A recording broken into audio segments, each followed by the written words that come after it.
زندہ معجزات۔ جی بہت بہت شکریہ بشیر خان صاحب، لیکن اگر ہم یہاں پہ یہ بھی بتاتے چلیں کہ جب یہ کتاب، آج کل تو تعصبات کی دھند میں سب کچھ لپٹ گیا اور لوگوں نے رائے اپنی اسی متعصب قسم کی رائے قائم کر لی، لیکن جب یہ کتاب منظر عام پہ آئی ہے تو اس وقت لوگوں کے تاثرات، خاص طور پہ جو مسلمان علماء تھے، ان کے تاثرات کیا تھے اس کے بارے میں؟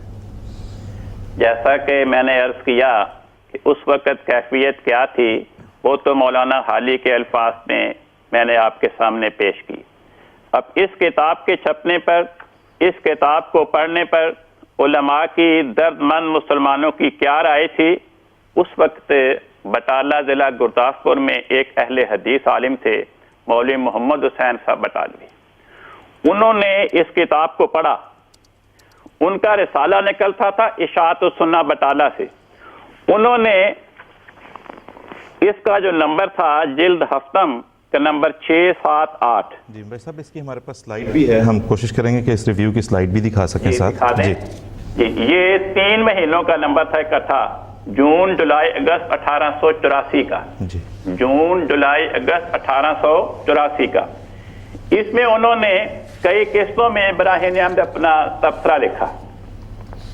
صفحہ 169 پہ 168 سے کئی صفحات سے وہ براہ نعمت کے مضامین کی فہرست بیان کریں کہ اس میں فلاں فلاں مضمون ہے، فلاں فلاں مضمون ہے۔ جی صفحہ 169 پہ اس کتاب کے مضامین کا خلاصہ بیان کر کے لکھتے ہیں، اب ہم اپنی رائے نہایت مختصر اور بے مبالغہ الفاظ میں ظاہر کرتے ہیں۔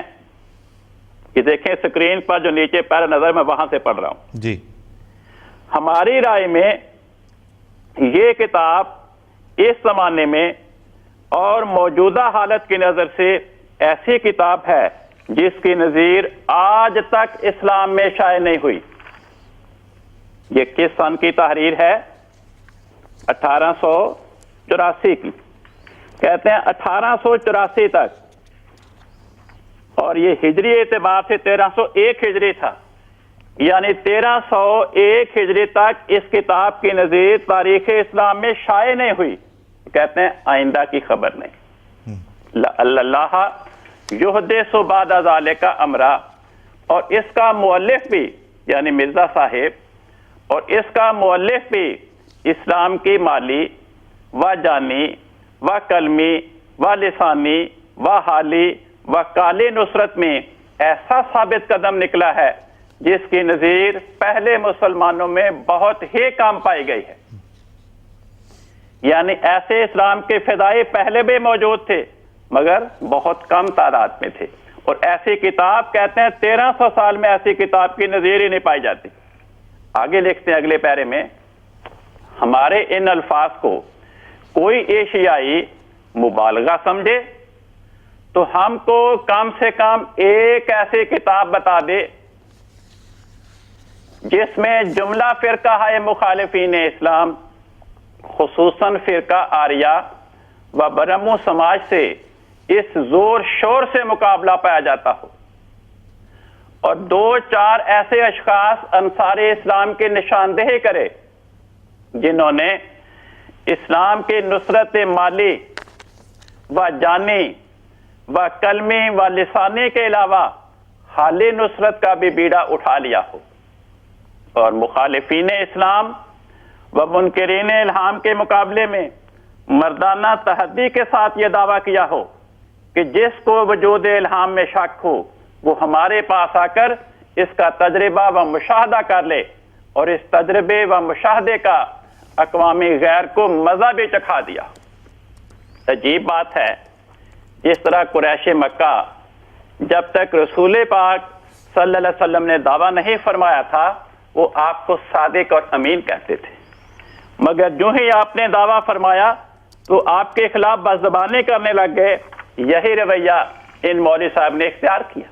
وہ کہتے ہیں کہ 1300 سال میں ایسی کتاب نہیں، اور ایسے بہت کم اسلام کے فدائی گزرے، لیکن جب حضور نے دعویٰ فرمایا کہ مجھے خدا نے فرمایا ہے کہ مسیح ابن مریم رسول اللہ فوت ہو چکا اور اس کے رنگ میں ہو کر وعدہ کے موافق تو آیا، تو سب سے پہلے آپ پہ کفر کا فتویٰ انہی نے لگایا، جی، اور ساری عمر آپ کی مخالفت میں یہی رسالہ مضمون نویسی کرتا رہا۔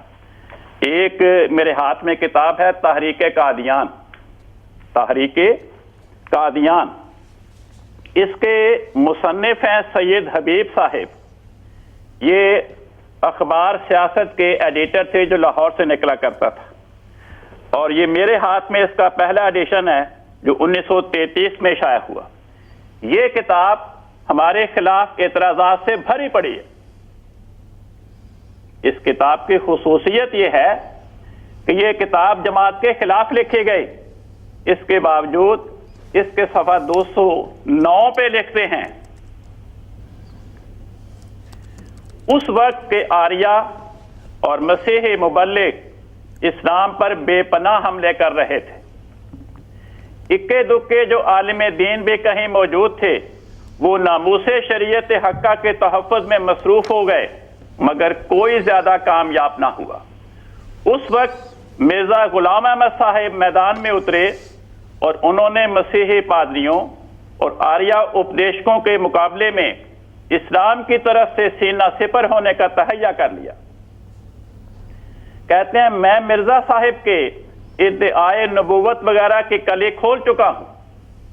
کہتے ہیں پہلے 208 صفحے میں نے ان کی تردید میں لکھے ہیں، لیکن یہ عبارت لکھنے پہ وہ مجبور ہو گئے۔ کہتے ہیں مجھے یہ کہنے میں ذرا باک نہیں کہ مرزا صاحب نے اس فرض کو نہایت خوبی و خوش اسلوبی سے ادا کیا اور مخالفین اسلام کے دانت کھٹے کر دیے۔ اسلام کے متعلق ان کے بعض مضامین لاجواب ہیں، اور میں کہہ سکتا ہوں کہ اگر مرزا صاحب اپنی کامیابی سے متاثر ہو کر نبوت کا دعویٰ نہ کرتے تو ہم انہیں زمانہ حال میں مسلمانوں کا سب سے بڑا خادم مانتے۔ یہ مخالفت کی حالت میں لکھی ہوئی تحریر ہے۔ کہتے ہیں لیکن افسوس ہے کہ جس کی ابتدا اچھی تھی اس کی انتہا وہ نہ رہی جو ہونا چاہیے تھی۔ آگے یہ لمبی عبارت ہے۔ ایک عالم گزرے ہیں مولانا ابو الحسن ندوی صاحب، انہوں نے بھی ہمارے خلاف کتاب لکھی۔ کتاب کا نام ہے قادیانیت، مکتبہ دینیات لاہور نے شائع کی۔ اس کا پہلا ایڈیشن 1959 میں لاہور سے شائع ہوا جو میرے ہاتھ میں ہے۔ ساری کتاب جماعت احمدیہ کے خلاف اعتراضات سے بھری پڑی ہے۔ اس کتاب کا صفحہ 59 اس کا ایک اقتباس میں آپ کو سناتا ہوں براہین احمدیہ کے بارے میں۔ کہتے ہیں ہندوستان کے بہت سے علمی و دینی حلقوں میں اس کتاب کا پرجوش استقبال کیا گیا۔ حقیقت یہ ہے کہ یہ کتاب بہت صحیح وقت پر شائع ہوئی تھی۔ مرزا صاحب اور ان کے دوستوں نے اس کے تشہیر و تبلیغ بھی بہت جوش و خروش سے کی تھی۔ اس کتاب کی کامیابی اور اس کی تاثیر کا ایک سبب یہ بھی تھا کہ اس میں دوسرے مذاہب کو چیلنج کیا گیا تھا، اور کتاب جواب دہی کے بجائے حملہ آورانہ انداز میں لکھی گئی تھی۔ اس کتاب کے خاص مورخین تعارف کرانے والے، تعریف کرنے والے، اس کتاب کے خاص مورخین اور پرجوش تائید کرنے والوں میں مولانا محمد حسین صاحب بٹالوی کو خاص اہمیت حاصل ہے۔ انہوں نے اپنے رسالے اشاعت و سنہ میں اس پر ایک طویل تبصرہ یا تقریر لکھی جو رسالے کے 6 نمبروں میں شائع ہوئی ہے۔ اس میں کتاب کو بڑے شاندار الفاظ میں سراہا گیا ہے اور اس کو عصر حاضر کا ایک علمی کارنامہ اور تصنیفی شاہکار قرار دیا گیا ہے۔ کہتے ہیں اس کے کچھ عرصہ بعد ہی مولانا مرزا صاحب کے دعوے اور الہامات سے کھٹک گئے اور بالآخر وہ ان کے بڑے حریف اور مد مقابل بن گئے۔ تو یہ ایک تحریر میں نے اس زمانے کی سنائی جب ابھی آپ نے دعویٰ نہیں فرمایا تھا، اور یہ آخری 2 تحریریں ان افراد کی ہیں جنہوں نے مخالفت کی حالت میں حضرت بانی جماعت احمدیہ اور ان کی اس خدمت اسلام کا تذکرہ کیا۔ جی بہت بہت شکریہ بشیر کالم صاحب، جزاک اللہ۔